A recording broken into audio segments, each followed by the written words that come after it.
Good afternoon, KRUI listeners. It is a sunny 52 degrees here in Iowa City, and for KRUI, this is the latest news with Lauren O'Mackle and Cole Johnson. Here are the headlines for this Thursday. Coral Ridge Mall gets sued, the hot Bernie Sanders suit debate, and the kickoff to the Big Ten tournament.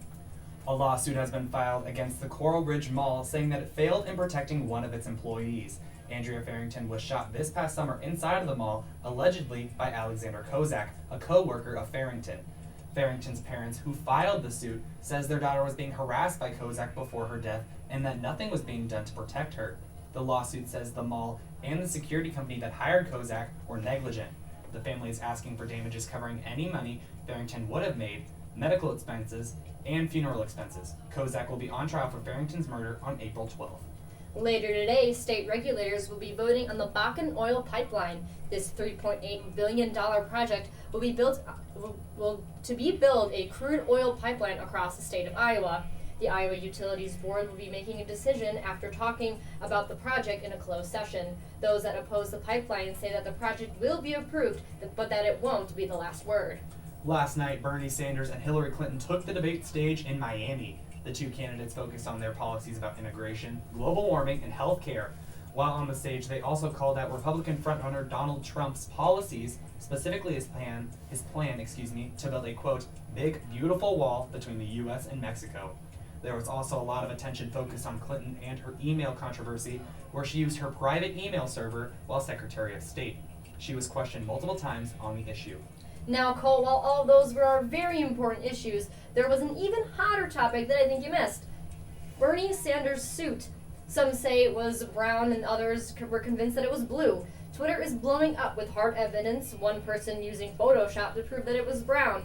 We have some important issues going on in this election, but Cole, what do you think, brown or blue? Personally, I was thinking brown, but it seems like this is going to be just like the dress from last year. I totally agree. Well, as the weather starts to warm up, you can expect to see a lot more outdoor activity. However, recent statistics are saying in Iowa City that the rate of deaths from distracted walking has gone up from 11% in the year 2000 to now 14% in the years 2013 to 2014. The cause of these accidents? Those screens in your hands. With phones nowadays becoming a major distraction, campus police say from 2011 to 2012, 5 people were hit by vehicles and 15 people have been hit in the last 3 years. So keep your eyes up, look around, and be safe. High school students are now around the state are getting the opportunity to get even more scholarships for their college education. The new program, Raise.me, allows students to collect micro scholarships for accomplishments.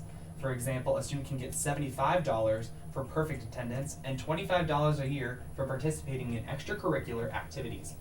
So far, the program has over 2,000 followers and has collected over $290,000 worth of potential financial aid. Now, for students, getting that money to come to the university is a big help, but one building will not be getting any help from the UI.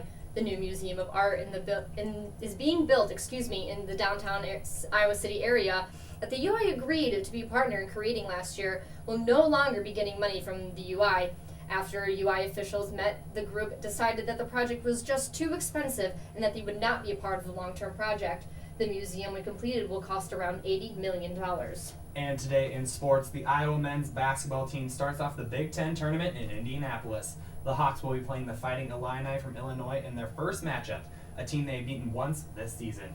Iowa is entering the tournament after winning only 2 of their last 6 games.